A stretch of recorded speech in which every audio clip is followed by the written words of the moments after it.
Welcome to the Great Detectives of Old Time Radio. From Boise, Idaho, this is your host, Adam Graham.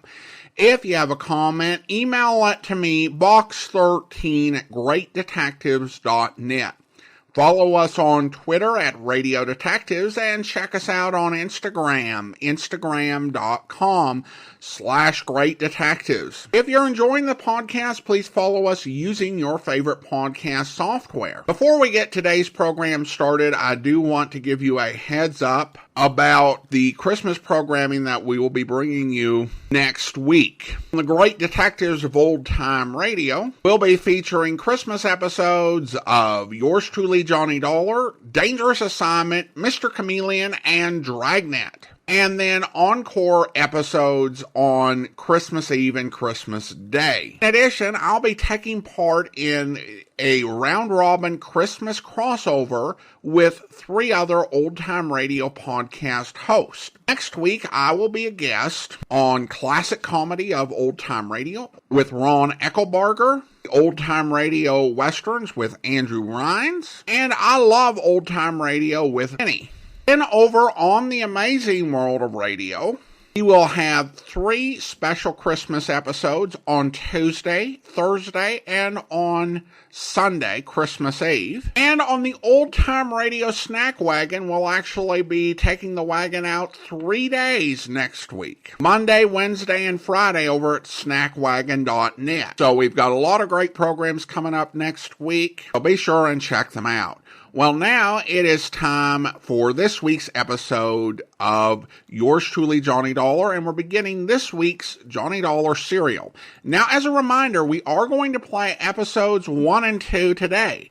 If you are minded to listen to the complete serial together, then I would encourage you to wait till Friday and pause this episode, and then on Friday you can listen to episodes 1 and 2 and 3 and 5 right back to back. Now, I do want to say before we play this that this is an interesting serial in that I believe it was the last Yours Truly Johnny Dollar serial to become fully available. Now, while we do have 4 serials that are missing episodes, Jerry Hendigas on his website at otrsite.com had episode 5 of the Sea Legs Matter listed as a lost episode. And with these 5-part serials, not having a part 5 essentially ruins the story. By the time that I got into listening to these in the mid to late 2000s, it had been completed. But this was the one that for so many years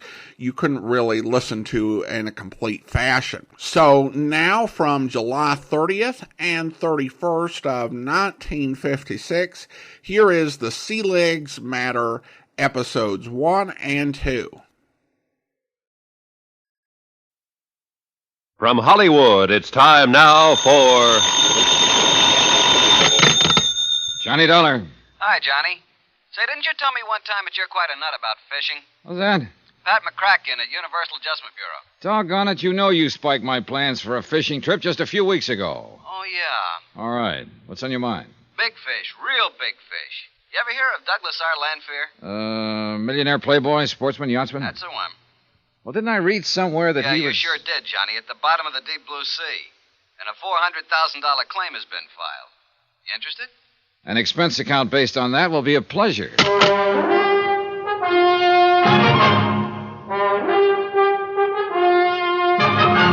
Tonight and every weekday night, Bob Bailey in the transcribed adventures of the man with the action-packed expense account, America's fabulous freelance insurance investigator. Yours truly, Johnny Dollar.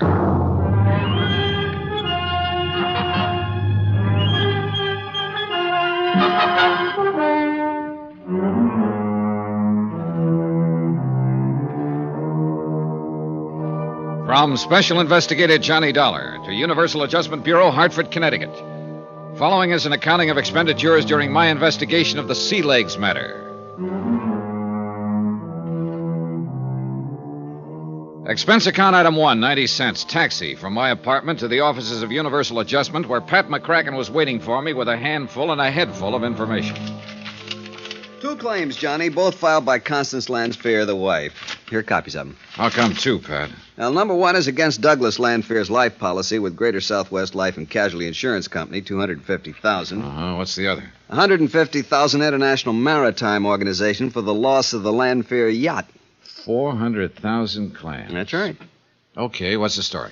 Well, Landfear was making a trip along the coast of Central America in his yacht, the Sea Legs. He ran onto a rock or something, the boat sank, and he and his crew of 1 went down with her.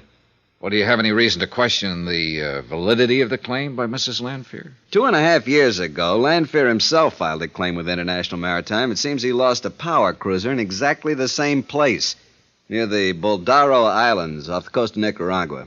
$85,000. Total loss?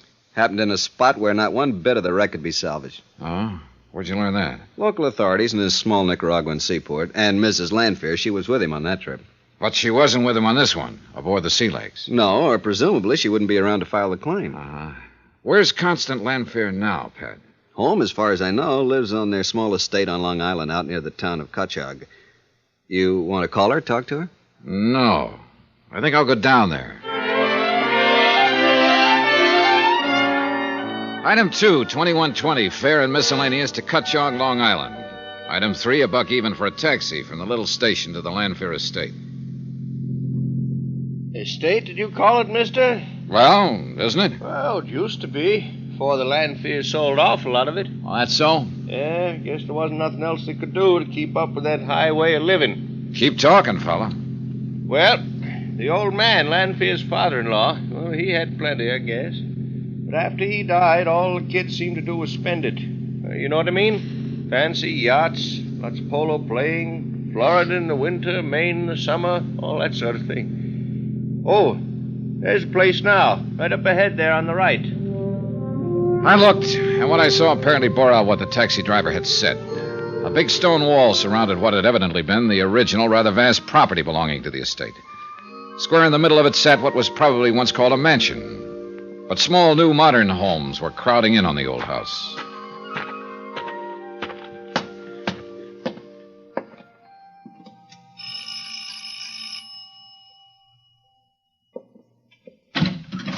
Hello.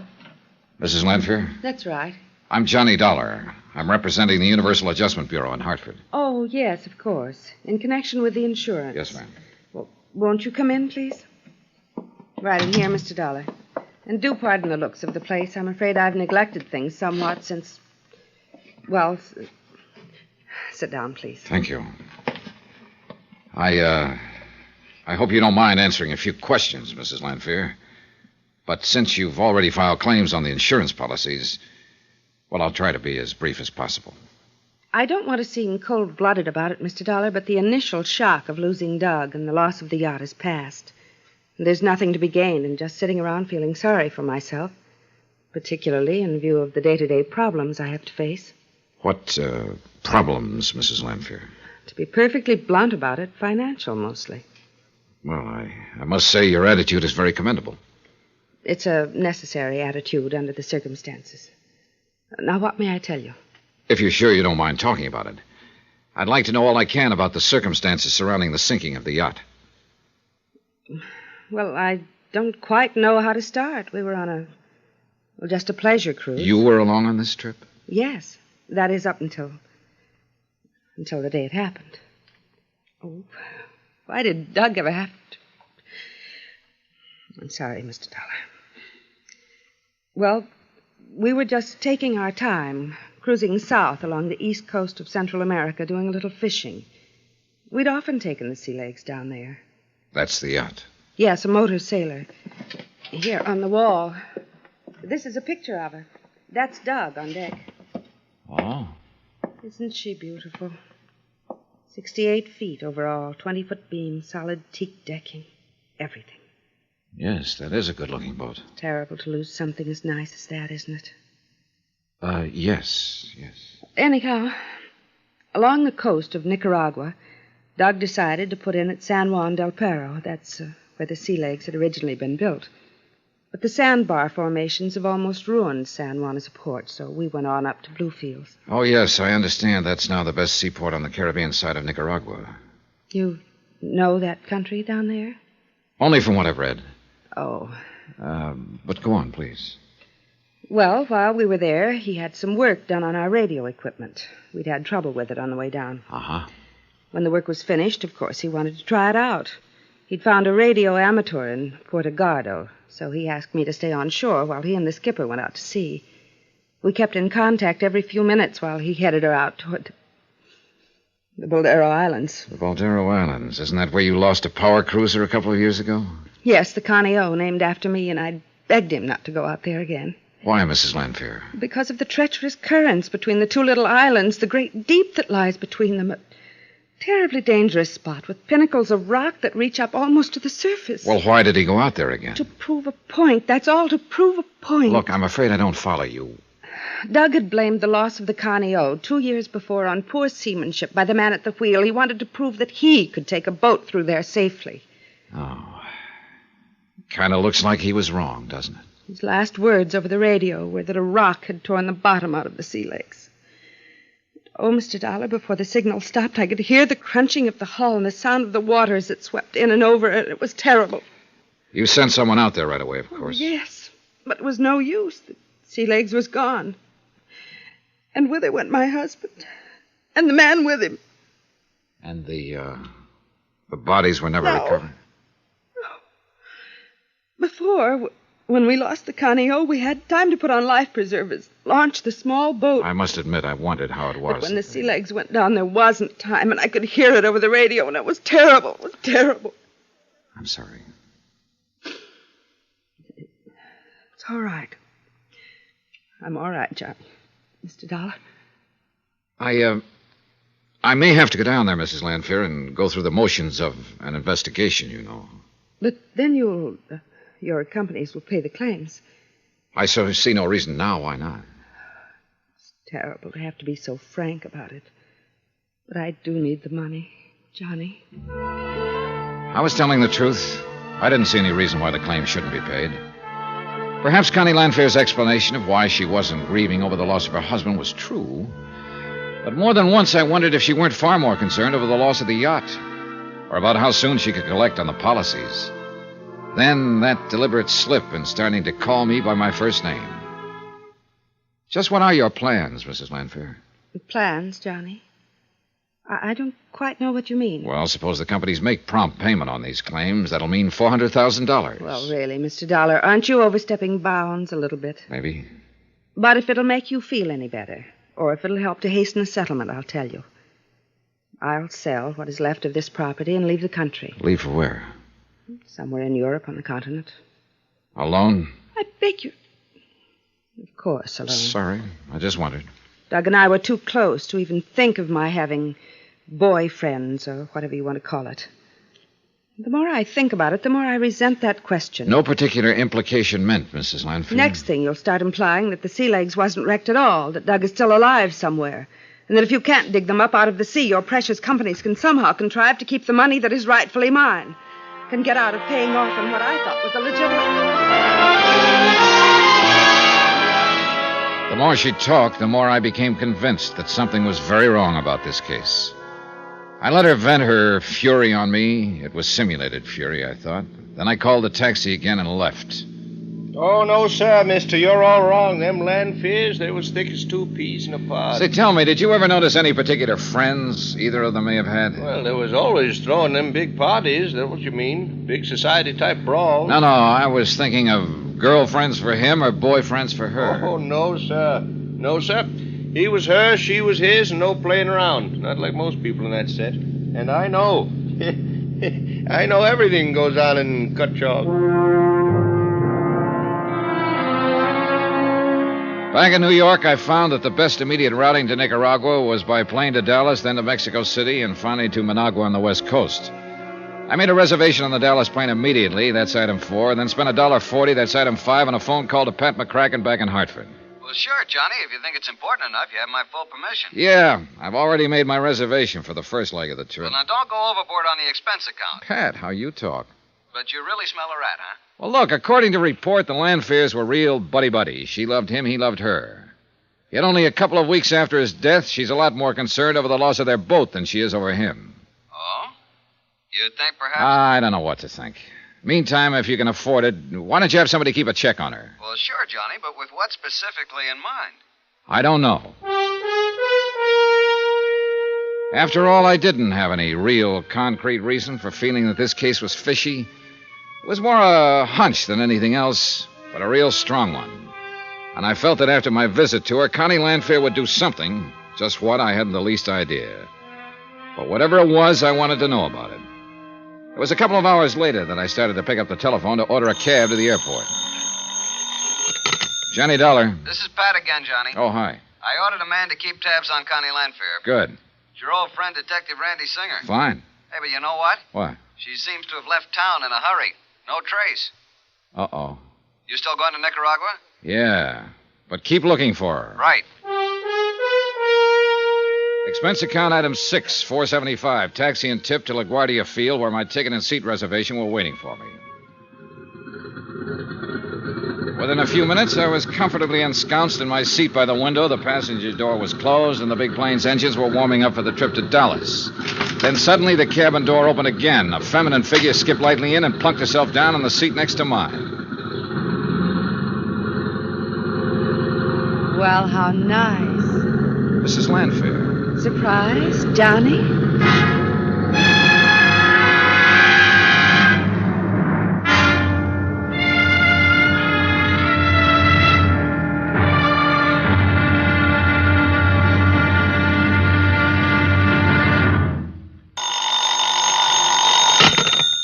Johnny Dollar. Here's your call to Hartford, Mr. Dollar. Go ahead, please. Hello? Pat McCracken. What'd you get me out of bed for this time? I'm calling from the airport in Dallas. Does that mean you're going on to Nicaragua? Yep. All right, then I know why you're calling. The answer's no. We still haven't found any trace of Constance Landfair. So why don't you come on back here and start from scratch? Because I have found some trace of Connie Landfair. Oh, it's Connie now, huh? It sure is, brother. And what's that supposed to mean? Pat, she just happened to occupy a seat aboard the plane right next to mine. Look, Johnny, why don't you work on the facts of the case for a change instead of on the woman involved? Patrick, ever hear of killing two birds with one stone?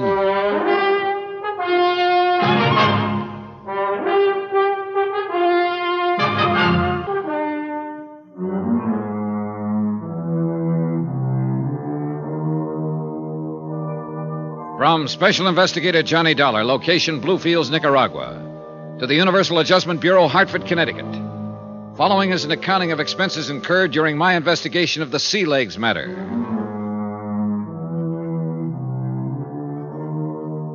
Expense account item 8, $525. Late supper at the Dallas airport for Connie and myself during the wait for our midnight plane to Mexico City, which we finally boarded and which finally took off. And on this trip, I learned no more, no less from Connie than I had on the flight from New York to Dallas. For instance... Doug and I were so close in everything. Same friends, the same interests.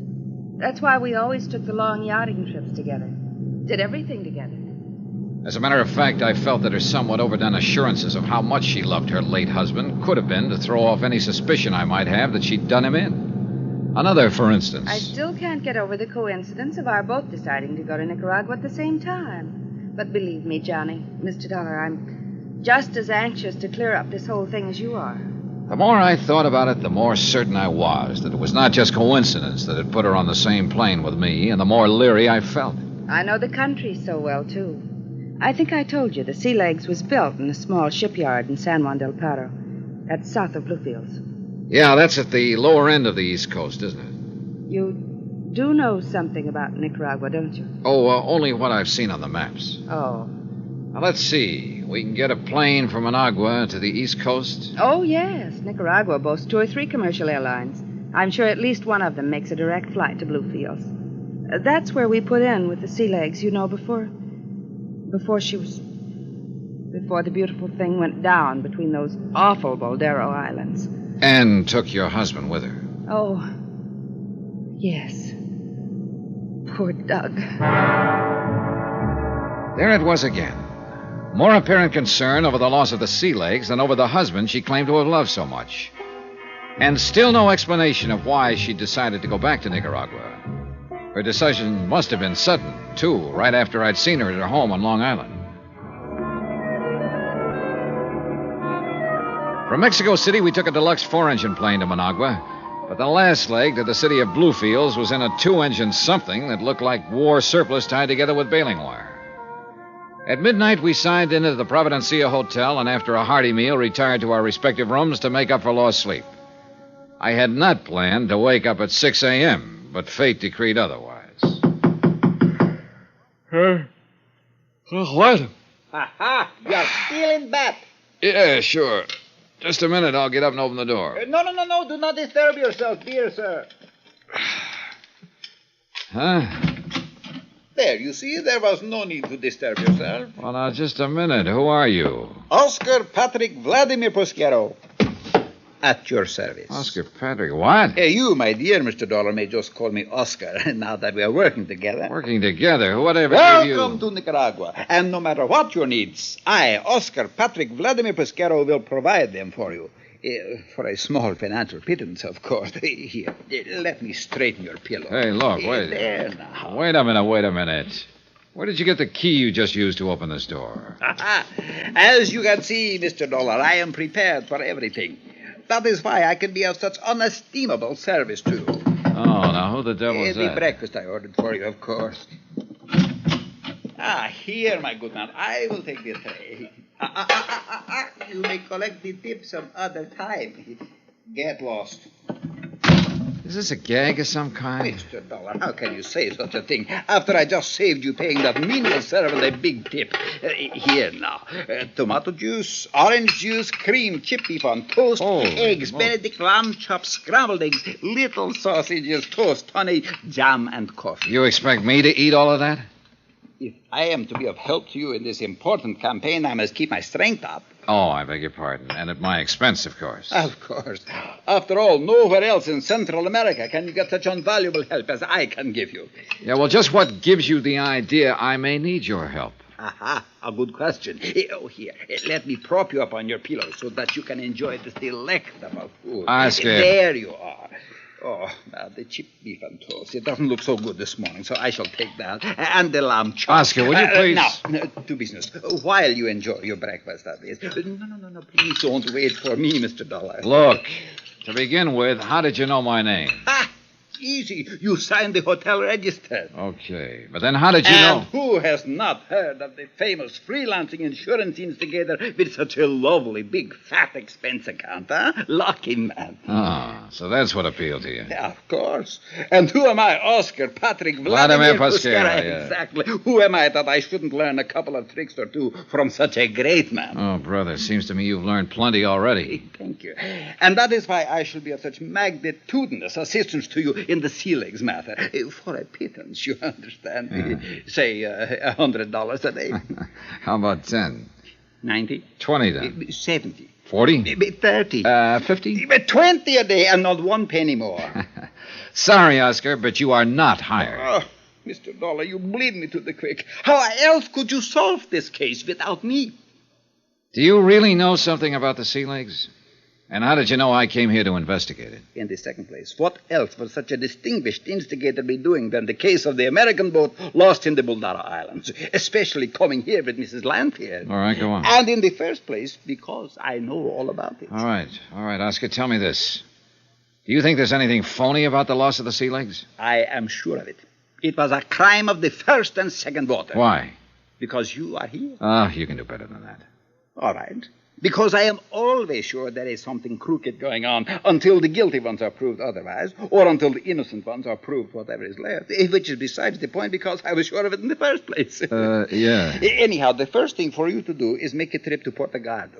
The last point of contact with the sea legs before she was wrecked. Exactly. I have a plane ready and waiting for your own personal use. A plane? Yeah. How else? 150 miles by ox cart? Or both? Well, no. First, however, I'd like to contact the authorities here in Bluefields. What do the authorities know about crime? Me, I know all about it. Yeah, I'm beginning to think you do, Oscar. Too much, probably. Thank you, Mr. Dollar. I respect your high opinion of myself. All right. I don't know yet what your racket is, but... That I can make plain to you in 2 words. Money. Okay, look. If you can get me a small plane... Here, good sir, is the address to give to the taxi driver when you are ready to go to the airfield, where I shall be waiting for you. Oh? Not the big airport? No. That is where the lady, Mrs. Lanfear, would expect you to look for transportation. Oscar, you are the craziest. Thank you. I knew you wouldn't want her coming along, and if she ever gets in your way during your campaign... You'll keep her out of my way. Yes. At my expense. What else? I'll tell you something, Oscar.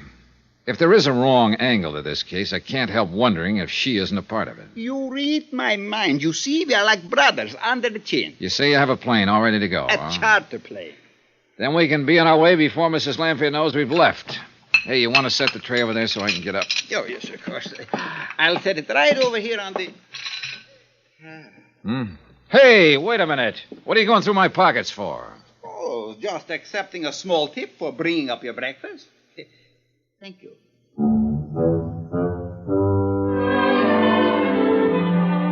If only half of what Oscar said was true, it was conceivable that he could be of help to me. I checked with the hotel manager and the local police. They knew Oscar well and told me that he pretty much lived on the occasional American tourist who showed up.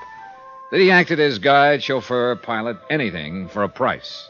That he could be trusted implicitly by whoever happened to be paying him at the moment. And, which was important to me, he knew the country and its people inside out, was a font of information about anything and anybody. So I decided to let him tag along for a while. The Federal Maritime, the equivalent of our Coast Guard, had headquarters in the harbor area, and I found a captain there who spoke fair English. I'm sorry, Senor Dollar, but you know as much as we do. We sent a boat, of course, but we find no sign of the sea legs or the poor people who go down with her. Nothing. Yeah. Well, I'm thinking of going up to Porto Gardo, where she took off on her last trip, you know. Excellent idea. From there, you can fly out to the Boldaro Islands where the wreck did occur. Now, that's what I was thinking of. But in addition to an airplane, you must also need a pilot and a guide. You have someone to suggest? I see. There is but one. Senor Oscar Patrick Vladimir Pasquero. Precisely. Item 9, 20 cents American for a 3-mile ride in an old Model T Ford to the little private airstrip where, true to his word, Oscar had rented an almost brand new two-place plane for us. He had it warmed up and ready to go. So fasten your belt, Mr. Dollar, relax, and enjoy it, and it'll take off. You sure you can fly this thing, Oscar? I am the finest pilot in Nicaragua, maybe in the whole world. I'm even a co-pilot. Just how much is the use of this plane costing me, Oscar? For me, a special rate, so don't worry about it. Here we go into the... How much? Well, the usual price is $35 a day, American. But me, I always have a deal. That's on account of I give the field so much business. So now that is said... Oscar, how much? $45 a day. Do you see what a beautiful view we have from... 45? Look, the bay and the Caribbean on one side, and the flat, empty marshes and plains on the other. Now, wait a minute, and look. There, if $35 a day is the regular rate, what's so special about $45 for me? Oh, no, Mr. Dollar. For me, surely you wouldn't expect the finest pilot in the whole entire world to work for nothing. Why, you... Okay. But what took you so long getting to the airfield, Mr. Dollar? Oh, a couple of calls I wanted to make us all. Why? Why, you have disappointed me. And all the time, I thought you had the uttermost confidence in me. Now, what's that supposed to mean? First, you tell me you do not want the lady to know you're awake and up and going. Mrs. Lanfear? Yes. And then what happens? You tell her all about it. What makes you think that? Why else would she come tearing out to the airfield while I was waiting for you? Wait a minute. You rent herself a plane and take off in it. What? She took off just a couple of minutes before we did. Connie Lanfear, chartering a plane. Why? And to go where? And after her offer to stick by me and help me, why would she do it without letting me know? There were a lot of questions to be answered in this case, and most of them to be answered by Connie Lanfear.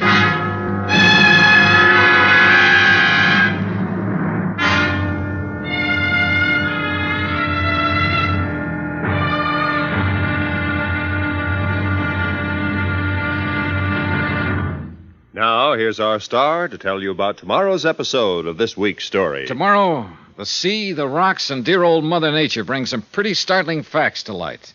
And the case takes a sudden twist. Join us, won't you? Yours truly, Johnny Dollar.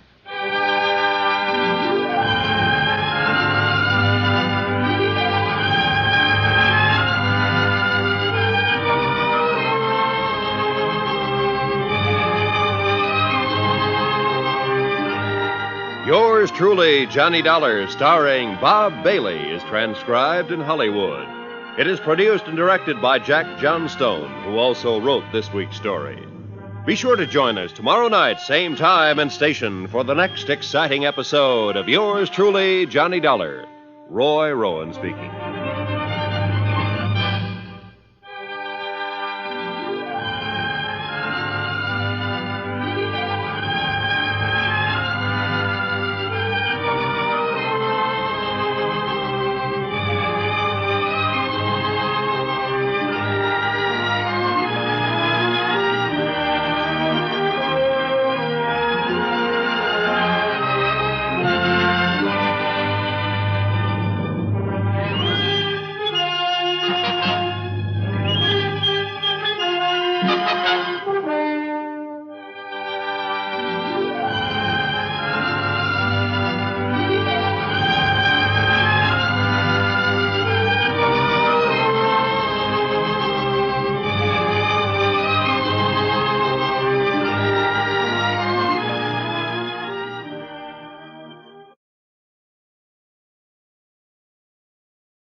Welcome back. There is no question but that Connie Landfer is madly in love. The problem is she's in love with the boat. Her trying to sell her being on the flight to Nicaragua as a big coincidence is unconvincing, to put it mildly. Now, Oscar's an interesting character. Longtime listeners will remember The Man Called X, and that Jack Johnstone was the last director of that series. And it feels like he created a character that was kind of based on Leon Velasco's character of Pagon Zellschmidt. Some of Oscar's phrasing was even similar, with a good substitute for Pagon's request for a slight consideration, of course.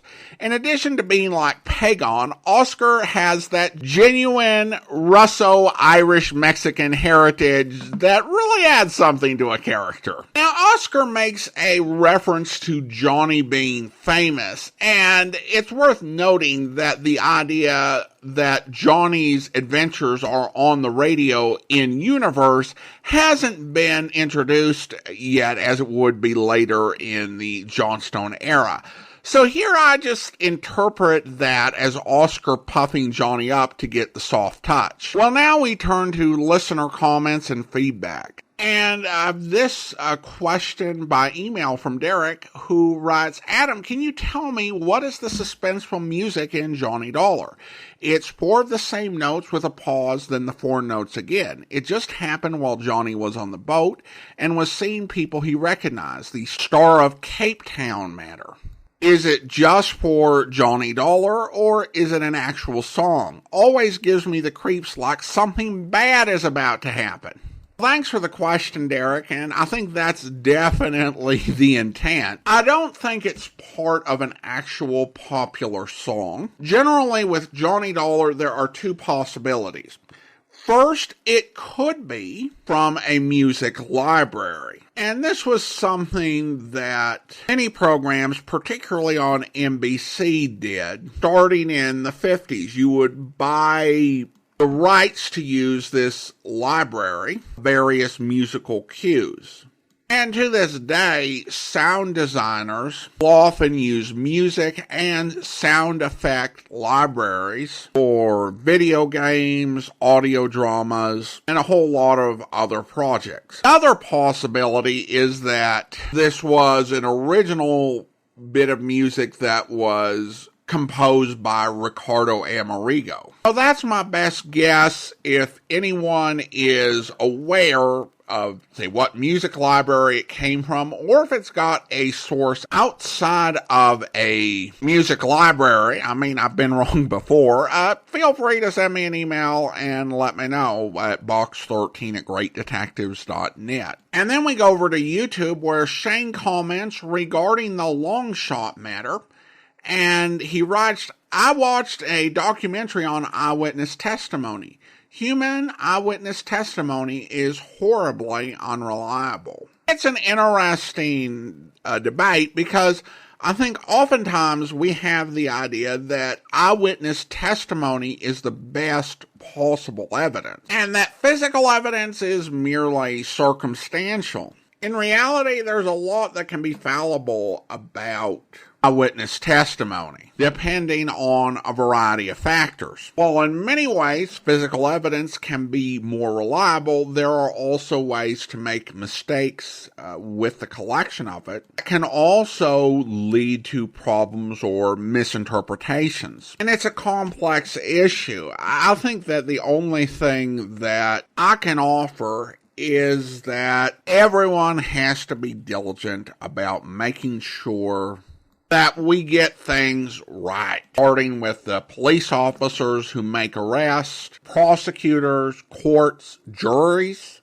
and even organizations that look at and challenge potentially unlawful convictions have got a role in that process, like Earl Stanley Gardner, the creator of Perry Mason, started an organization called the Court of Last Resort, who were neutral experts who would examine cases where people claimed to have been wrongly convicted. All of that has a place. One really good episode of Dragnet, and I will spoil that, so you may want to fast forward ahead, but we're not going to get to it for about a year and a half, so most people will probably forgotten what I spoiled. But in an episode of Dragnet, Friday and his partner reached a very firm conclusion that a husband had killed his wife, and they were pressing him, and they were going to get the confession, and they took the case into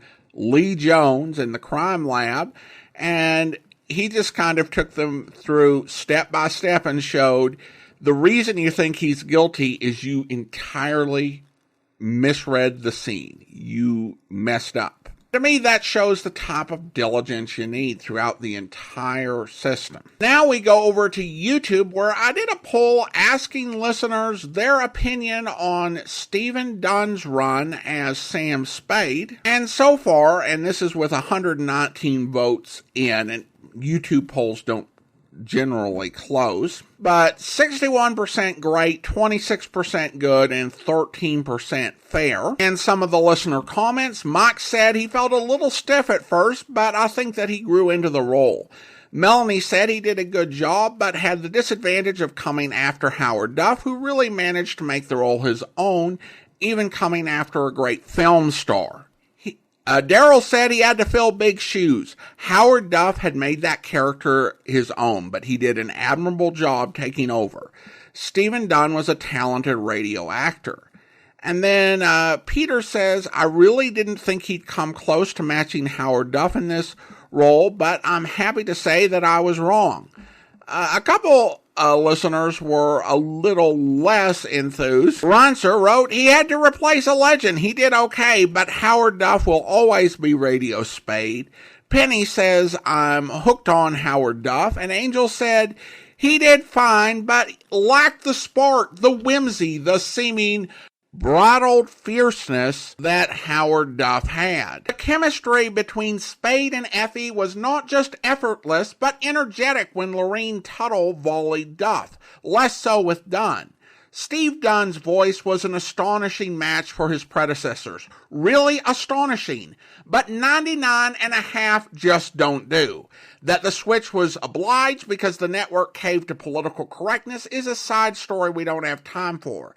And it's so bad that the larger world had plenty of time and inclination then and does now for it. I've give Dunn real high marks. He should have had his own show. Should never have been brought in as a scab, and it's not his fault. Well, thank you so much. I appreciate the perspective, Angel, and I think there's a lot to what you said. Certainly, I think that Duff was a very hard act to follow, and he's still the actor most people will think of when they think of Sam Spade. Now, as to Dunn having his own program, he had actually had two before, both of which were not really good. And that was really down to the scripts and to the characters that he was given to work with. Don, I think in Sam Spade, he got to show what he was capable of. And again, coming close to Howard Duff, that's an achievement and shows how strong an actor he was. And he certainly had the look. He had the personality, I think. And he did get some chances with being the host of the primetime TV version of Truth or Consequences. It's hard for me to understand why the public didn't connect with him more. So he, more than having a great career, had a really interesting one with some really bad luck. Well, now it's time to thank our Patreon supporter of the day, and I want to go ahead and thank James. James has been one of our Patreon supporters since August of this year, currently supporting us at the Shamus level of $4 or more per month. Thank you so much for your support, James. And that will do it for today. If you're enjoying the podcast, please follow us using your favorite podcast software. Be sure to rate and review us wherever you download us from. We'll be back on Friday with the conclusion of this week's Johnny Dollar serial. But join us back here tomorrow for Dangerous Assignment, where the night shift has been abandoned. Lack of material and equipment. What's being done about it? A train is on its way from Sivas now, loaded with more than enough material for us to resume a full schedule. More trucks, tractors, cranes, spare parts, and so on. Good. Well, let's get down there. We go it on foot from here? Yes, down this path. Come along. This is the farthest point your road has reached? Yes. Just a moment, Mr. Mitchell. Yeah, sounds like... Hey, look out. Get back. Oh! I reach out, pull Margot off the trail as the first of the huge boulders roars past us. Thank you. Thank you, Mr. Mitchell. You okay? Yes, I'm all right. Brother, that was a little too close for comfort. Another, shall we say, accident. Yeah. Earmarked. I hope you'll be with us then. In the meantime, do send your comments to box13@greatdetectives.net. Follow us on Twitter at Radio Detectives and check us out on Instagram, instagram.com/greatdetectives. From Boise, Idaho, this is your host, Adam Graham, signing off.